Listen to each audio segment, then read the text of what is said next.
రోజుల క్రితం ACP Jubilee Hills SIT అధికారి నాకు ఫోన్ చేయడం,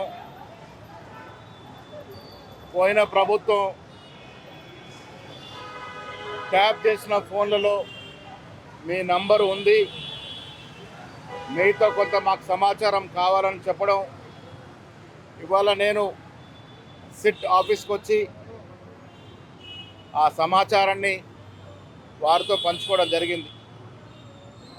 2021లో రేవంత్ రెడ్డి గారు పీసీ అధ్యక్షుడిగా, నేను వర్కింగ్ ప్రెసిడెంట్ అయిన తర్వాత చాలా సందర్భాల్లో మా మూమెంట్ని వారు క్రాక్ చేయడం, మా మూమెంట్ అంతగా వారికి తెలుస్తుందంటే మా ఫోన్లు ట్యాపింగ్లో ఉన్నాయని అనుమానం వచ్చి ఆనాడు చీఫ్ సెక్రటరీ కంప్లైంట్ చేయడం కూడా జరిగింది.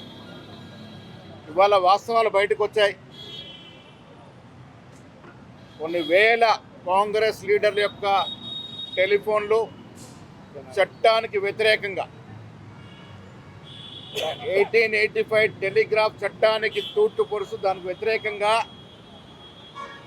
ఒక ప్రజాస్వామ్యబద్ధంగా ఎన్నికైన ప్రభుత్వం ప్రజాప్రతినిధులు, రాజకీయ నాయకుల యొక్క ఫోన్లు ట్యాప్ చేయడం అనేది హేయమైన చర్య.